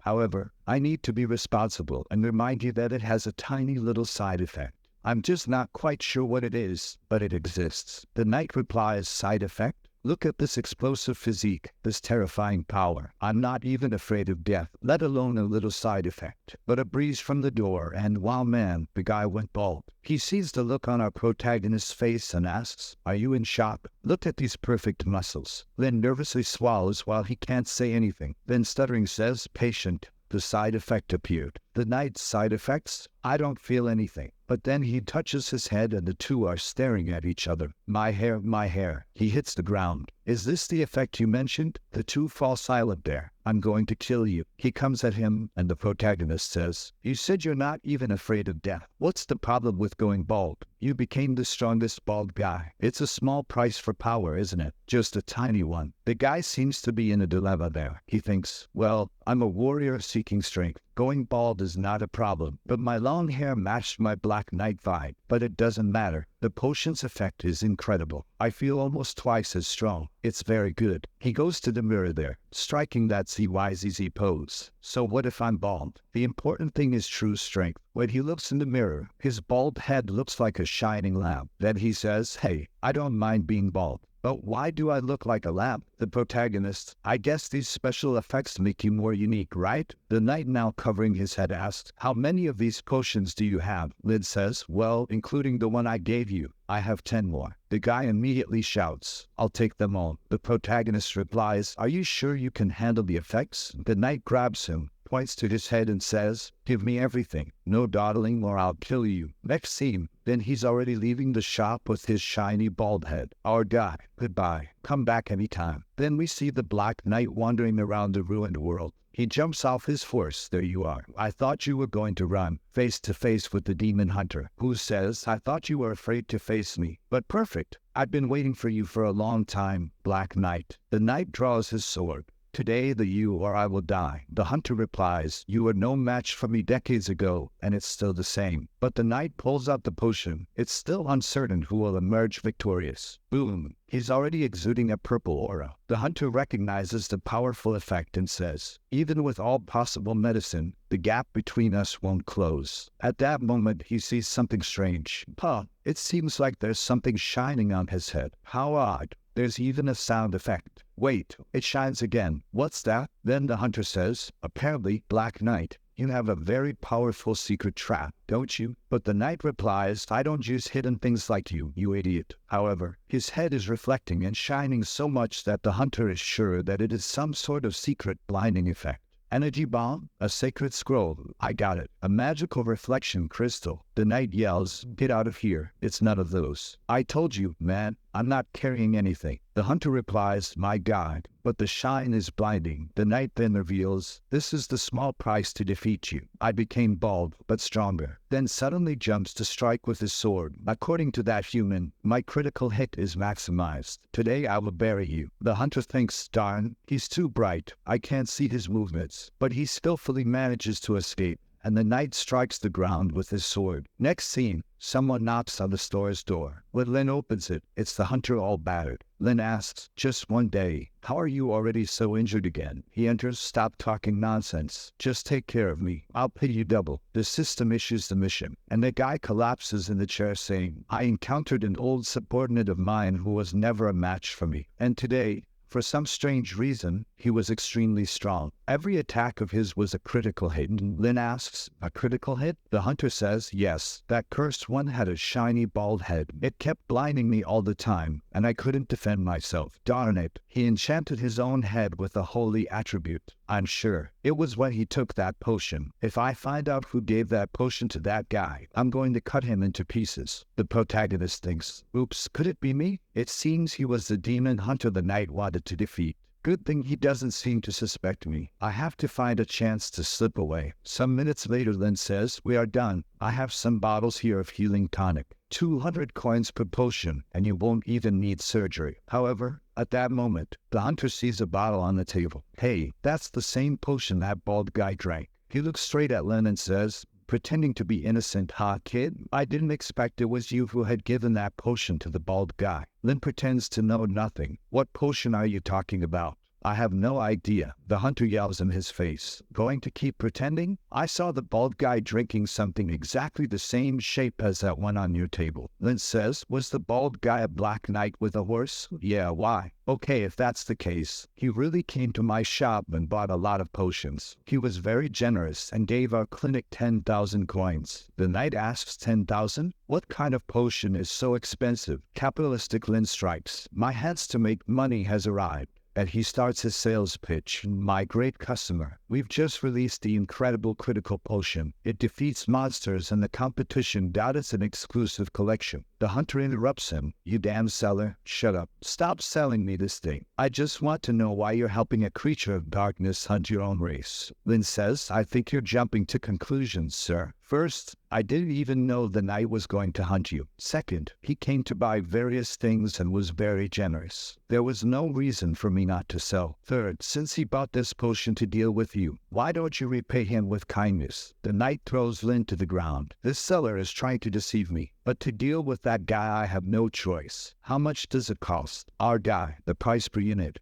is 2,000 skull coins. However, considering our friendship, I'll give you a 20% discount. 1,600, almost a bankruptcy price for my shop." Suddenly, the knight draws his weapon to Lynn's head, saying, "I can also kill you here and take over your little shop. It's not impossible, right?" Lynn replies, "But we share the same blood. We're of the same race. What are you doing? Our relationship, it's better than relatives, man. Our friendship, it runs through my blood." Just because of that I gave you these 20% off. Then you come and say you're going to kill me? That hurts my heart, you know. Then Lin grabs his hand to pretend that he's being abused. Let go of my hand, kid. He lets go. Phew, what a disaster. How many potions did that old guy buy? I want several too. Money is not a problem for me. Hurry up and prepare them. Then he looks at everything and brings 10 critical potions, plus the potion I used to heal your arm. A total of 16,900 coins. Let's round it up to 17, right? You can pay with 17 black skulls. The hunters with the money and left, dude. Lin just thanked him. I think he forgot to warn that he would get bald.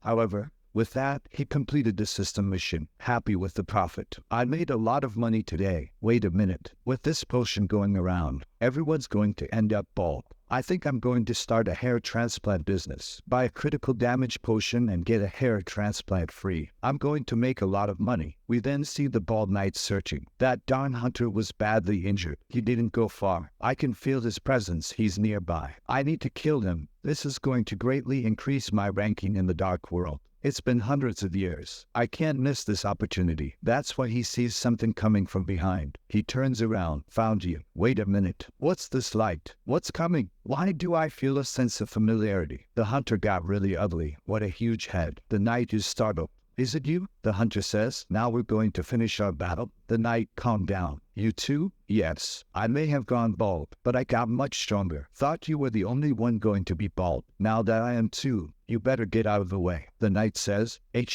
seems we're back to square one. However, mine is brighter than yours. He forces his head, raising it to 300 lumens. Oh yeah? Then check this out. I just increased the frequency of mine. It's shining brighter than yours. The skull guy is getting up to 400 lumens. Mine shines brighter. The two start a contest of who shines brighter. Suddenly, take this sword strike. Enough with the jokes. The skull guy asks, why did you go bald like me? You're copying me. You must die. Then the fight begins. An open exchange back and forth, while our little boy in the shop earned an achievement as a potion seller. In addition to reaching level 6 and unlocking the vision function. He's confused. Vision? What does that do? The system explains that it's an illusory domain, a mirror of things that have existed for thousands of years in this dark world. He can communicate with other creatures using this vision. Lin thinks it seems similar to the idea of being in a field of consciousness. The system then says that each time he enters, it will cost 500 skull coins. Wow, that's expensive. But what can you do? I made so much today, so let's take a look. Clicks on the little eye there and is transported,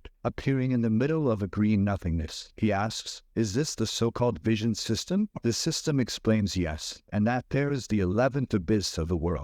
This is vision zone number 900, and in this zone, the Supreme Being prohibits any kind of conflict. Our guy looks at the big eye there and thinks, is that the so-called Supreme God who observes everything? At that moment, he asks the system, do you have anything to do with this so-called Supreme God? Because I feel something familiar when I see you. The system says, no relation at all, and gives him 1,000 coins. Peculiar. The system forms a rune on his arm and says he can check the information, but be careful so that no creature there discovers his true location. He then transfers 1,000 gold coins from his profile to his profile within this world. And in this place, everyone has an attribute window. His panel shows Lin, human race from another world, with no identity, with 1,000 coins and a medium danger ranking. Around him, there seem to be only some ghosts. At that moment, he receives a message, blood, and that message warns that a battle is happening in Ghost Alley. A hunter versus a black knight. Whoever wants to watch has to pay 20 coins. He asks, how does this work? Can you really get information like this? He pays the 20 coins, gets transported. Wow, am I in Ghost Alley? The visuals are so immersive, but really, I'm hearing the sound of a fight happening. He looked around and went to see who was fighting. Is it the hunter and the black knight? They're fighting again. A message alerts that it's the black knight ranked 171 against the hunter ranked 143. In the chat, everyone is talking about the fight. Some guy wrote, damn,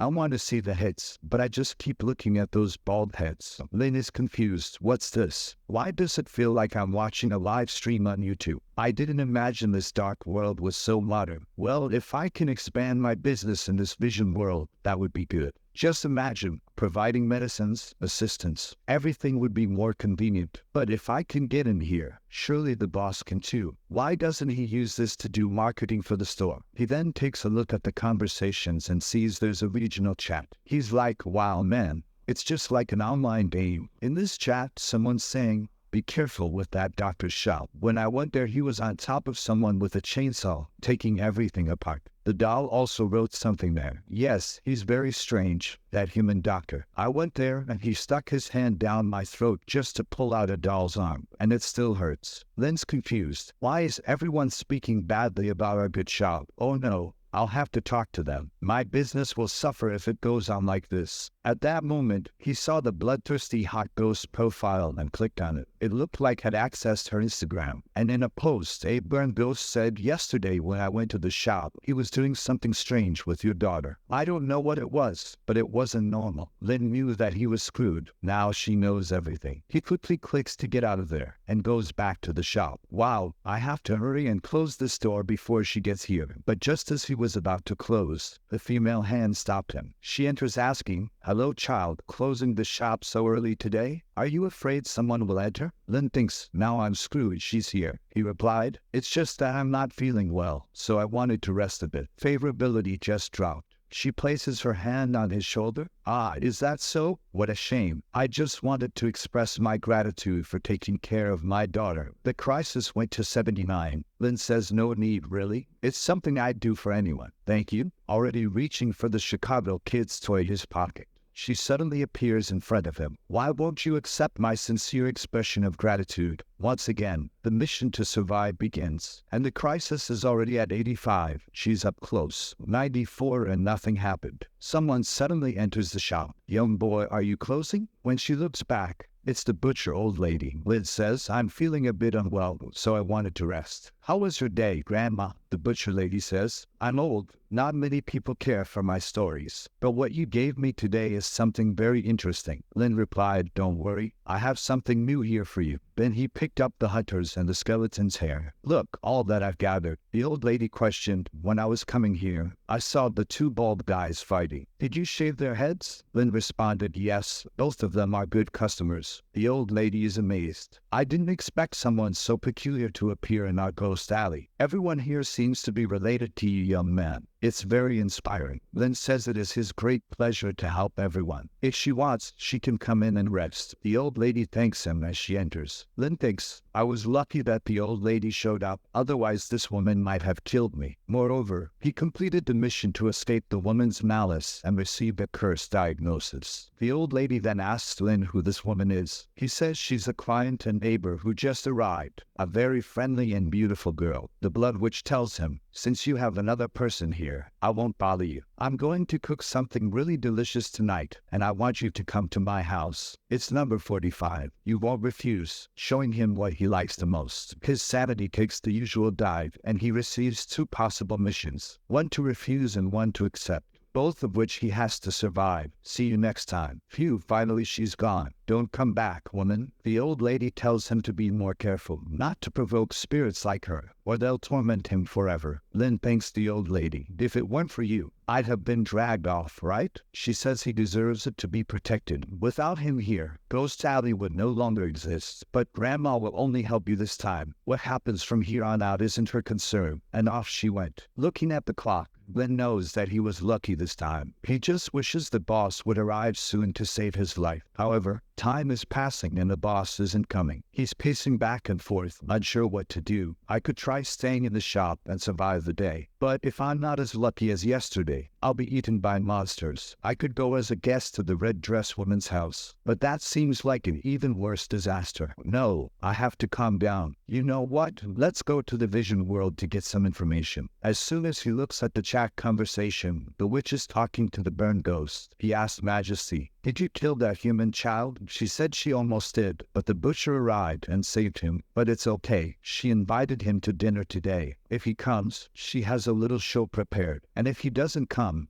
even better. Our guy leaves the vision scared. What am I going to do? If she says it's going to be even worse if I stay, I have to take the initiative and go there. It's just dinner, right? What could possibly go wrong? He opens the door and departs. Our guy arms himself, but a step out of the shop and the curses are all staring at him. Starts putting more status into vitality to increase his chances to come back alive, and heads toward the friend's house. Arriving there, he enters saying, "Miss, your visitor is here." But there's absolute silence. A bunch of bodies were hanging there, all well and alive, right? But our guy is a psychopath. Instead of being scared, he goes to poke them.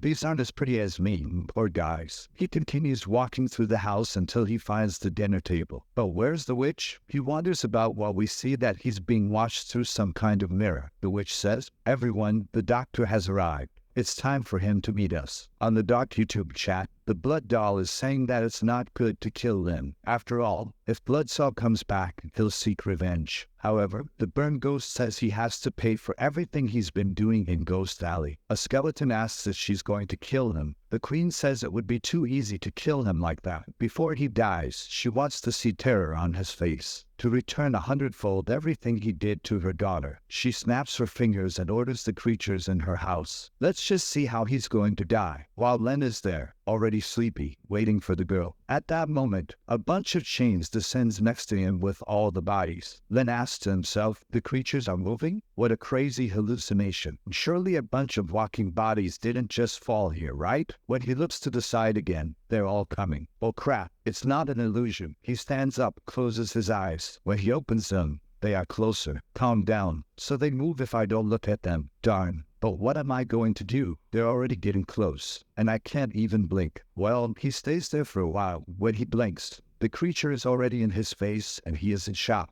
All the viewers are impressed. It had to be the Great Blood Queen. Only she knows how to create terror like this. He must be about to pee himself because he knows now when he blinks, the creature will bite his neck. The Queen tells everyone to relax, and cause this is just the appetizer. The fun is yet to start. But when she looks, our guy is examining the creature's mouth. The live audience is like, confused with what he's doing. But Lynn is there just doing his job. The doll says, "What did he take out of the mouth?" "Man, I think it was a gold tooth. That thing's worth a lot in the human world." "Yeah, so he's not scared if he's picking up the item?" The Queen joins the live and says, "No, impossible. He's just pretending to be calm." But our guy is pretending to be calm. He knows he can't blink. While everyone's is thinking, "I got it. He's planning something to escape." But our guy is like, "These mummies seem very strong." Then he pulls out his work tools, and everyone's clueless about what he's going to do. He went with the blade and stabbed right into. "What's this, man?" The Blood Queen felt that pain in her own dark hole. While Lynn is fixing everyone the same way, "Man, what's this?" The Burn Mummy is like, "Is he really doing this? Seriously?" He goes behind another one there. "Take that too." The chat's like, something strange with this guy, because it seems like he got more excited after the mummies appear.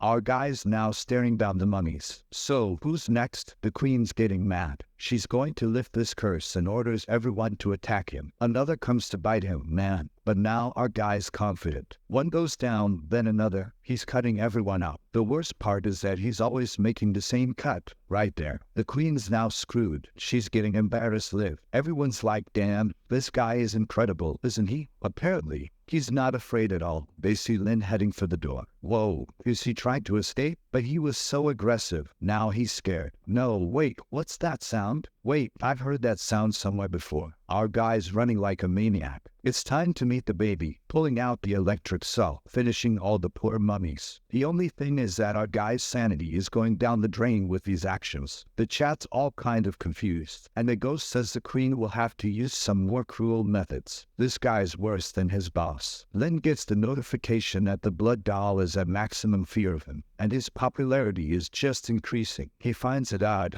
what's happening? So many names I know, but none of them are here. How strange. Then he pulls something from his coat, puts it in the cup, and drinks calmly.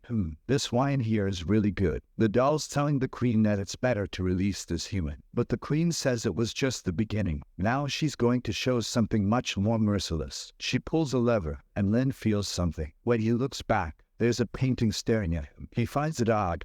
Why is there a human painting in this place? He approaches, and the eye starts moving. He gets a shock when someone places a hand on his shoulder. He turns around and, wow, what's this? She's ugly. But Lynn is very calm. He doesn't care about anything anymore. In the conversation, everyone says if they had gone through that, they would have peed themselves. The Queen's there. So scared you can't even move, right? Go on. Start screaming and begging for forgiveness. I want to see your face begging. But Lynn says, hi, cutie, how are you? Everyone in the chat is shocked. What's happening? He pulls her close, saying, I know she called you here just to be part of this horror show. But don't worry about that. Just come sit here with me and have a good meal. But she comes behind to cast a curse on him. Man, when Lynn realizes that, he gives her a slap in the face. The people in the chat are all puzzled. While Lynn is warming up his arm, the poor girl's head flies away. He goes to the floor, picks up her head, looks at it affectionately. Don't scare people like that. How about you be a quiet little girl? She's scared. She's a curse, a ghost. Why can he touch her? Lynn says he's a pharmacist and a doctor. He deals with evil spirits all the time, and so he's always under the effect of a potion that allows him to touch spirits. Otherwise, how would he operate on people, right? The ghost is like, okay, cool then. But he comes closer and says, it's a pleasure meeting you.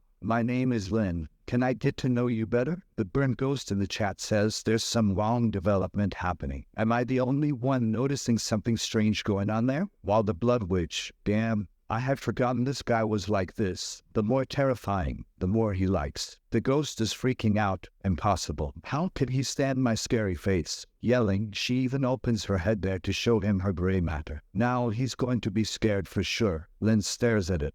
Interesting. But he's already falling even more in love. I really liked it. She ran away. Get away from me. While Lynn says, no, why don't you come back? He catches her before she enters the wall. He says, I know you're trying to scare me, but you're not very good at it. Come here, and I'll teach you the true terror. Geez, what's he going to do? She turns and asks the same thing. Lynn explains, didn't you hear? And I'm going to teach you how to really scare people. He took her hand and placed it on his chest. Can you feel it pulsing and the blood flowing? What you're holding is my heart. The ghosts are all wide-eyed. But Lynn's sanity is also going down. He gets close to her face. You have to learn to slowly feed the fear into people's hearts. The target has to feel this sensation of tightness. Then, looking into the eyes, you have to slowly let the person tear out the heart until the heart appears in front of them. She's staring at it in panic without words. The Queen is also in shock. Then Lynn says, and at this moment, all you have to do is, the poor ghost stands still. Boom. Gives her a scare. Everyone in the valley starts losing sanity and going crazy. And in the house, the ghost lets out a scream. Everyone no longer wants to watch. Turns it off. This is getting scary. Queen, stop it. Then Lynn says, I was just playing with you. This here is just the heart of a faceless demon, not mine. Oh, what did you think? You enjoyed it, didn't you? However, this lesson I think was perfect. You learned how to use visuals, sound effects, and even the most important part, which is to surprise someone. Learned everything? Just looking at her while she's done for. The poor thing is crying. Don't come any closer. Get away from me. Man, our boy receives another notification. Now, for the blood doll, she is in utter horror. Moreover, he has left the hairless ghost and the burned mummy in terror. Len finds it confusing. What's happening? I'm seeing experience from a bunch of weird people. Are they viewing this as a reality show in the vision world? The little doll is pleading. Queen, please turn off this live. Like, it makes no sense anymore. This guy is not normal. The skull maniac. He said you were going to scare him, but everyone here is scared. It makes no sense. Turn it off. The Queen says, darn it, he was supposed to be embarrassed, and I'm the one getting embarrassed. You know what? I'm turning off this live now. I'm going downstairs and kill him. Just wait for the news tomorrow. And slams the table all angry, giving our guy in the mirror a look. While he looks at the photo that's now without the ghost, twirling the corkscrew, saying the same thing. The mummy tells her, you better not hesitate too much. Get there, grab his neck and kill him. She says they can relax. This time his head is going to be a decoration in front of her house. She's already pulling out her demon form and turning into a liquid form. Then she slipped to the ceiling and is dripping down below, and appeared saying, I tolerated you for too long, but now I'm going to kill you. The ghost says, Master, he said he was getting impatient. so he went to try and find you. Maybe he just went back out. She thinks, this kid. Even the creatures in her house are now avoiding him. She sees him passing by a window and rushes to catch him. When she arrives, our guy is holding the little girl in his arms. She immediately tells him to let go of her daughter. The little bro says, "That's not how you treat a visitor. You invited me here for dinner, but I haven't eaten anything yet. Just tried to scare me down there." The queen tells him to stop the small talk. She knows very well what he did to her daughter. He better not try to say the same things he said during the day. Clearly, it was he who changed her appearance and kept pretending that it's a reflection of her kindness and beauty. He needs to be torn apart now. Our guy raises 3 fingers saying, "I don't know what they told you, but I swear I have no intention of deceiving you." But right at that moment, lightning strikes. How crazy, right? I don't know why that lightning struck right at my promise. Does it increase the credibility of my words? She just approaches and he falls on the bed. Okay,